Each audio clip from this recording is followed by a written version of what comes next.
दोस्तों, गल्फ के रीजन का नया राजा कौन होगा, या ये कहूं दादा कौन होगा? इजराइल नहीं। जिसके ग्रेटर इजराइल के बड़े ख्वाब है ना, वो मिट्टी में मिलते हुए नजर आ रहे हैं। सच कहा जाए तो गल्फ के रीजन का नया दादा इजराइल नहीं, ईरान होगा। न ट्रंप के पास कोई ऑप्शन है, ना नेतन्याहू के पास कोई ऑप्शन है। यही एंड रिजल्ट है जो मैं आज आपको बता रहा हूं। भले ही वो उसके ऊपर एटम बम गिरा दे, लेकिन 10 करोड़ के ईरानी घुटने नहीं टेकेंगे। अमेरिका का जो भी मिलिट्री जो क्या कहते हैं कि पूरा का पूरा डोमेन है, जो उसका सैनिक अभियान है, रजीम चेंज का उनका जो टारगेट है, वो कहीं से भी पूरा होता हुआ नजर नहीं आ रहा है। और ट्रंप के द्वारा बार बार ये कहना कि बिना शर्त अनकंडीशनल सरेंडर करो, तुम्हारे पास कोई ऑप्शन नहीं है। सच बात तो यह है कि अमेरिका के पास कोई ऑप्शन नहीं बचा है। आज ईरान ने ऐसा धोबी पछाड़ मारा है ट्रंप को कि ट्रंप के पास बचने के लिए सांस लेने को जगह नहीं है।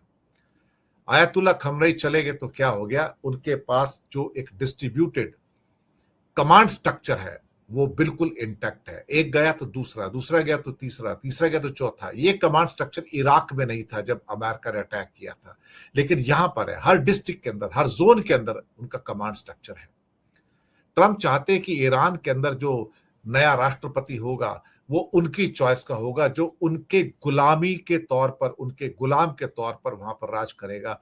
लेकिन मुज्तबा खमेनी को उत्तराधिकारी के टेम्पररी के तौर पर घोषित किया गया। उसने कहा कि भैया जाओ काम करो, हमारा कंट्री हम रूल करेंगे, तुम कौन होते हो हमारे कंट्री को रूल करने वाले? उधर ट्रंप अपने दावा किया कि ईरान ने अपने पड़ोसियों से माफी मांग ली और वादा किया कि उन पर हमला नहीं करेगा, तो ईरान को वो एक loser of the middle east करार दे दिया है, लूजर ऑफ मिडिल ईस्ट। और खाड़ी देशों की जो स्थिति है उसको लेकर यूएई हो, कतर हो, बहरीन हो, सऊदी हो, ओमान हो, सभी अपनी सुरक्षा को लेकर चिंतित हैं। वो सीधे तौर पर ईरान के पक्ष में तो नहीं खड़े हैं, लेकिन कतर ने चेतावनी दी है कि अगर ये युद्ध खत्म नहीं हुआ और कुछ हफ्ते, तो पूरी की पूरी दुनिया की इकोनॉमी को डिरेल करने के लिए वो काफी है। इजराइल इस समय जिस ढंग से जो भी बंकर बस्टर बम का इस्तेमाल कर रहा है ताकि उसकी एटॉमिक पावर को नष्ट कर सके, लेकिन उससे उसका जज्बा नष्ट नहीं होगा। लेकिन अमेरिका चाहता है कि ईरान को नया दादा बनने की बजाय उसे सैन्य रूप से पूरी तरह से पंगु बना दिया जाए, लेकिन ये होने वाला नहीं है ना। क्योंकि जो लोग कहते हैं कि बारूद से आप राज कर सकते हो, तो बारूद से आप राज तो नहीं कर सकते दुनिया पे कहीं पे। राज तो भैया वही करता है जिसके पास जज्बा होता है। और अमेरिका के पास तो एक चीज बड़ी प्रचुर मात्रा में है कि अमेरिका तो पुराना भगोड़ा भैया, कायर भी है। उसके सैनिक हमेशा भाग जाते हैं। उनके सैनिकों में फाइट करने का वो पैशन और जज्बा नहीं है जो भाई साहब अफगानी लोगों के अंदर है या ईरानी लोगों के अंदर है। ये बिल्कुल बिल्कुल सच बात है। ट्रंप के पास कोई ऑप्शन बचा नहीं है सिवाय इसके कि व्हाइट हाउस में बैठ के अपने बाल नोच ले, या उसके हाथ में उस तरह दे दो तो अपना गला काट लेगा। क्योंकि उसको पता लग जाएगा कि मैं जहां पे आके अटका हूं आज की डेट में, ईरान के अंदर ये एक ऐसी दलदल है, जितना मैं इससे बाहर निकलूंगा मैं उतना धंसता चला जाता हूं। और फिर कोई ये सोचे कि ग्रेविटी बम का इस्तेमाल कर लेगा, न्यूक्लियर बम का इस्तेमाल करेगा, इस्तेमाल करके उससे वो बच के निकल जाएगा। तो भैया एक बात को ध्यान रखना, अगर आपने कहीं एटम बम का इस्तेमाल कर लिया, तो जैसे आपने मादुरो को वेनेजुएला से घसीट कर बाहर निकाला था ना कुत्ते की तरह, अमेरिका की जनता आपको व्हाइट हाउस से वैसे निकाल कर लेके जाएगी और फिर आपका क्या हाल करेगी आपको पता नहीं। ट्रंप साहब, आपके पास कोई ऑप्शन नहीं बचा सिवाय ह्यूमिलेशन के। आपके पास कोई इस समय एक भी इस किस्म की क्या कहते हैं कि ऑप्शन नहीं है जिसमें आप कह सको कि आप कयामत की रात लाके किसी को बर्बाद कर सको। आपकी वो ताकत खत्म हो चुकी है। आप सुपर पावर नहीं हो, आप एक गुब्बारा हो, आप एक बुली हो, और एक बुली के अलावा आप कुछ नहीं है। आप हर आदमी को इंटिमिडेट नहीं कर सकते। दुनिया ने देख लिया कि ईरान जैसे छोटे देश ने ट्रंप और अमेरिका के अभिमान को मिट्टी में मिला दिया है। मिट्टी में ऐसा धोबी पछाड़ मारा कि आज उससे उठने की उसके अंदर ताकत नहीं बची है, और वो अपने जख्मों को सहला रहा है इजराइल के साथ बैठ के। हो सकता है नेतन्याहू को कोस रहा हो कि तूने मुझे किस दलदल में फंसा दिया। एक बात बिल्कुल पक्की है, मैं आपको दावे के साथ कह सकता हूं, अमेरिका इजराइल को छोड़कर भाग जाएगा। उसे भागने की आदत है। वो वियतनाम छोड़ के भी भागा था, वो अफगानिस्तान छोड़ के भी भागा था, वो इस जंग को भी छोड़ के भागेगा, क्योंकि भगोड़ापन और कायरपन उसके ब्लड में है। वो भाग जाएगा, उसे भागने की आदत। खबरें आ रही हैं कि रूस एक तरह से ईरान के पक्ष में युद्ध में कूद चुका है।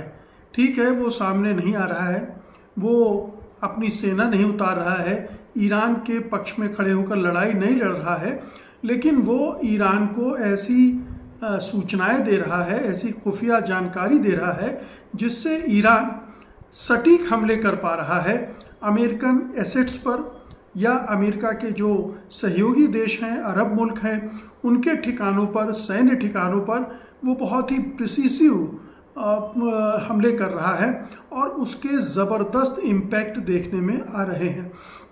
अभी तक ये थोड़ा सा चौंकाने वाली बात थी कि ईरान क्या इतना सक्षम है कि अमेरिकी ठिकानों पर, सैन्य ठिकानों पर इस कुशलता से हमले कर सकता है, क्योंकि उसके पास न तो सैटेलाइट सिस्टम है जिसके बल पर वो ठीक ठीक लोकेशन को ट्रेस करके अटैक कर सके, लेकिन चूंकि अब रिपोर्टें आ रही हैं कि रूस इस काम में उसकी मदद कर रहा है, रूस के ज़रिए उसे इस तरह की इन्फॉर्मेशन मिल रही है और उस इन्फॉर्मेशन का इस्तेमाल करके वो अमेरिका के सैन्य ठिकानों पर हमले करके और भारी नुकसान पहुंचाने में कामयाबी हासिल कर रहा है।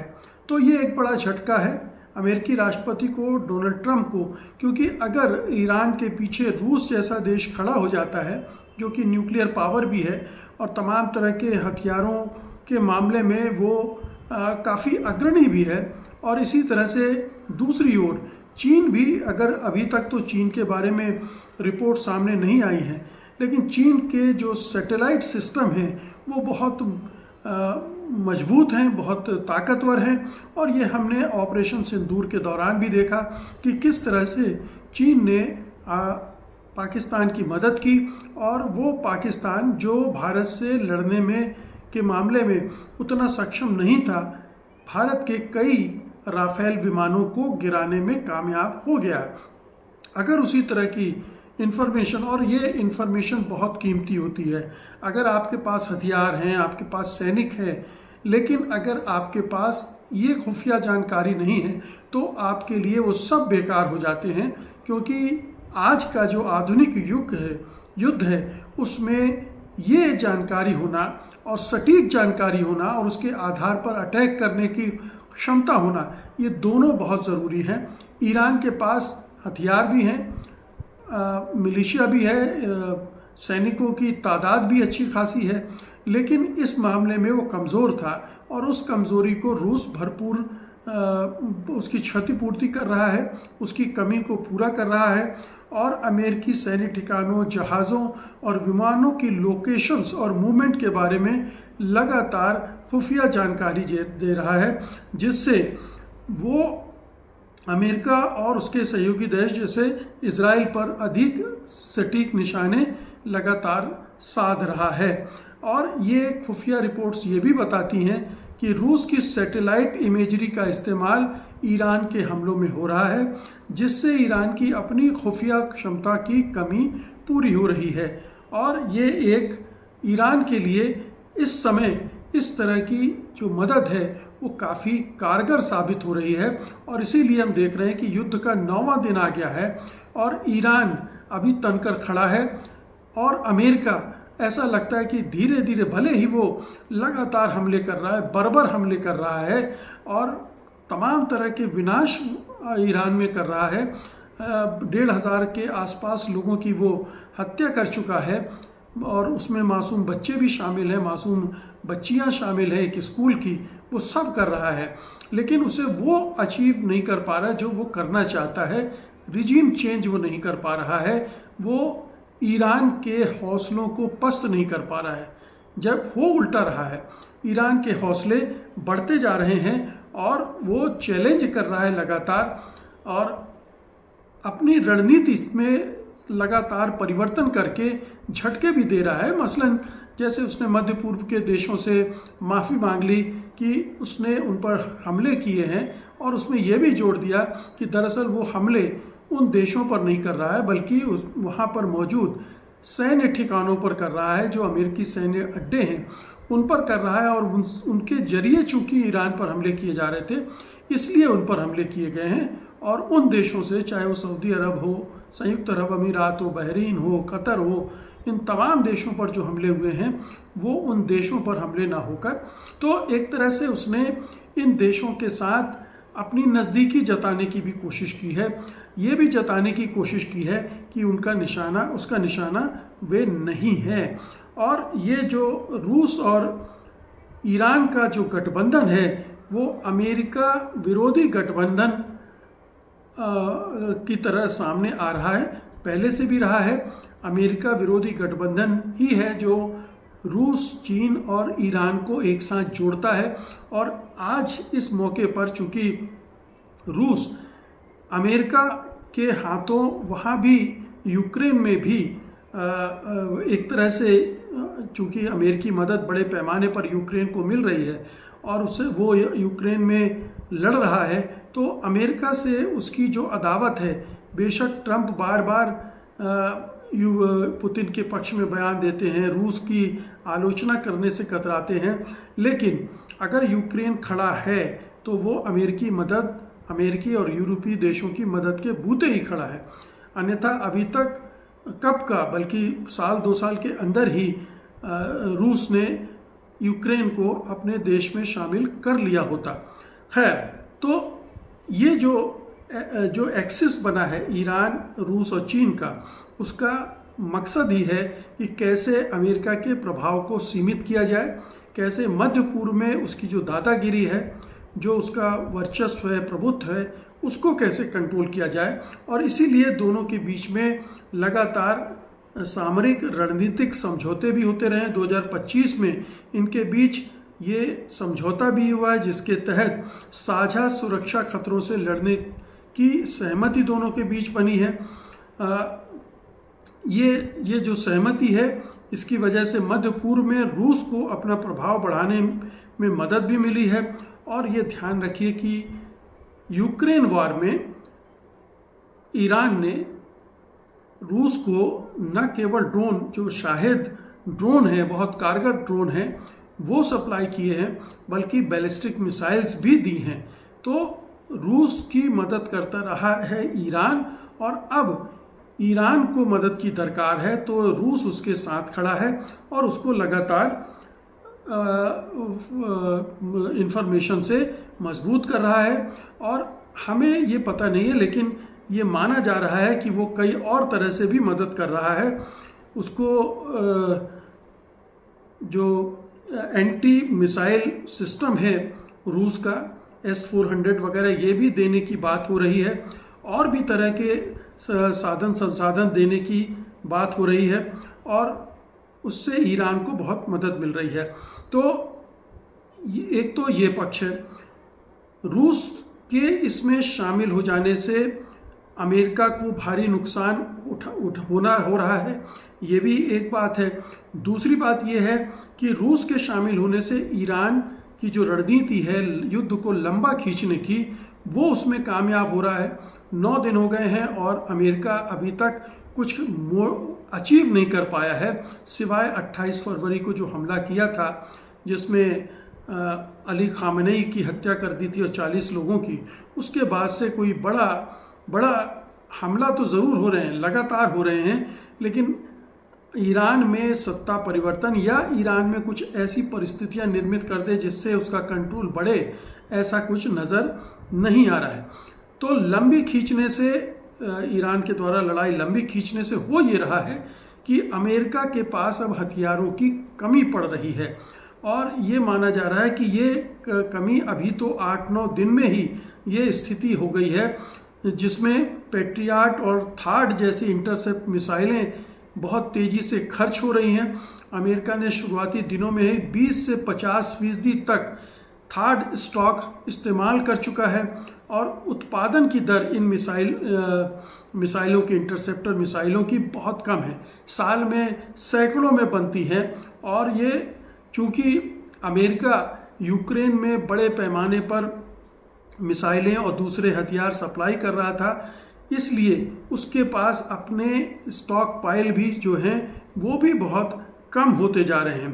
अब अगर ये युद्ध 10-15 दिन और खिंच गया तो अमेरिका की हालत पस्त हो जाएगी। अमेरिका की हालत ही नहीं पस्त होगी बल्कि इजराइल की भी हालत पस्त होगी, क्योंकि इजराइल को भी हथियार देने वाला अमेरिका ही है। अमेरिका के बूते ही इजराइल इतना ताकतवर दिखता है। जिस दिन अमेरिका अपना हाथ पीछे खींच लेगा, इजराइल को निपटाने में ईरान या आसपास के अरब मुल्कों को 2 मिनट नहीं लगेंगे। 2 मिनट मतलब मुहावरे के तौर पर उसे नेस्तनाबूद करने में कोई वक्त नहीं लगेगा।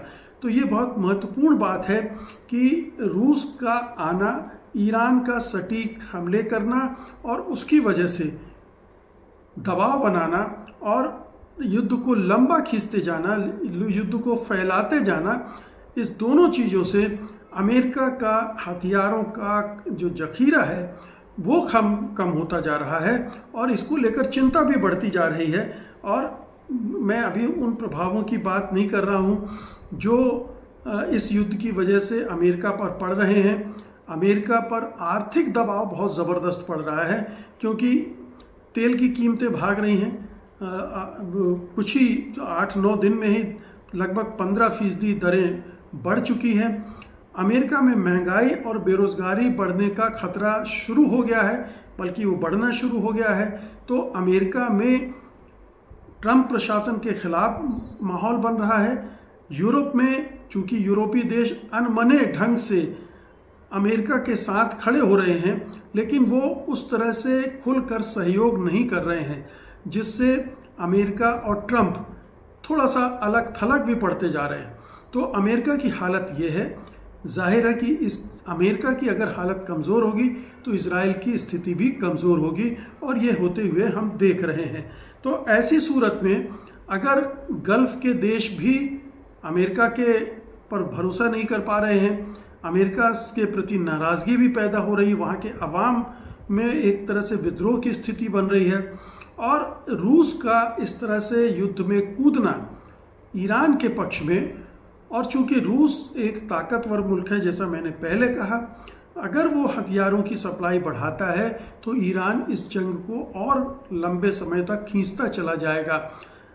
होर्मुज़ जल डमरू मध्य को एक तरह से ब्लॉक करने में ईरान कामयाब हो गया है, और इसका असर पूरी वर्ल्ड इकोनॉमी पर पड़ता दिख रहा है। और जाहिर है कि जब पूरी दुनिया भर में एक असंतोष पैदा होगा तो वो असंतोष का निशाना ईरान नहीं होगा, अमेरिका होगा, क्योंकि अमेरिका की वजह से ये स्थितियां बन रही हैं। ईरान तो समझौता करने के लिए तैयार था, हर शर्त मानने को तैयार था, लेकिन ट्रंप ने, और माना जाता है कि इजराइल के दबाव में, इजराइल की ब्लैकमेलिंग में ट्रंप ने ये हमला शुरू कर दिया, और ये हमला अब एक दूसरी दिशा में जाता दिख रहा है, जहां पर अमेरिका और इजराइल का कंट्रोल कम हो रहा है। तो ये एक तरह से बाजी उलटने जैसी है, दांव उल्टे पड़ने जैसा है, सेल्फ गोल जैसा है, बैकफायर कर रही है अमेरिका और ट्रंप की ये रणनीति। ऐसे में ईरान के लिए एक अच्छा रास्ता खुल रहा है। ईरान अपना दबदबा भी कायम कर रहा है, जैसा मैंने अपने पुराने वीडियो में भी कहा है कि उस पूरे इलाके में ईरान अपना दबदबा, अपनी साख बढ़ा रहा है। भले बेशक उसको नुकसान भी हो रहा है, जनहानि हो रही है, बड़े पैमाने पर उसकी जो जन सुविधाएं हैं, जो इंफ्रास्ट्रक्चर है, उस पर बमबारी हो रही है, उससे ध्वस्त हो रहे हैं। ईरानी जहाज़ों को भी डुबोया जा रहा है, वो भी नुकसान हो रहा है। लेकिन अगर लॉन्ग टर्म के हिसाब से देखें तो ईरान अपनी जो हैसियत है वो उसमें बढ़ोतरी कर पा रहा है, क्योंकि वो अमेरिका से मुकाबला कर रहा है, और अमेरिका से मुकाबला करते हुए वो बहुत कमज़ोर नहीं नज़र आ रहा है। वो डट कर मुकाबला कर रहा है, तन कर मुकाबला कर रहा है। वो भारतीय प्रधानमंत्री और मोदी सरकार की तरह दंडवत नहीं हो रहा है, झुक नहीं रहा है, बिछ नहीं रहा है, और इसलिए उसकी साख भी इस्लामी दुनिया में भी बढ़ रही है, और जो थर्ड वर्ल्ड या यूँ कहें कि ग्लोबल साउथ में भी ईरान का रुतबा बढ़ता जा रहा है। तो रूस का इसमें एक जो रोल है वो हमें समझना चाहिए, और आगे चलकर अगर रूस और भी तरह से उसकी मदद करता है और चीन भी अपनी मदद का जो दायरा है वो बढ़ाता है, तो ये ईरान के लिए वरदान साबित होगा और अमेरिका के लिए अभिशाप। ये बड़ी विचित्र स्थिति अमेरिका और डोनाल्ड ट्रंप के लिए हो रही है। इजराइल भी जो बहुत बुरी तरह से बर्बर हमले कर रहा है लगातार, वो भी इस चक्कर में फंसता जाएगा और अंततः ये होगा कि अगर अमेरिका किसी तरह से ये जंग जीतता भी है तो वो जंग उसकी हार ही होगी, क्योंकि वो निर्णायक रूप से ईरान को अपने नियंत्रण में नहीं ला पा रहा है, वहाँ अपनी कठपुतली सरकार नहीं बना पा रहा है।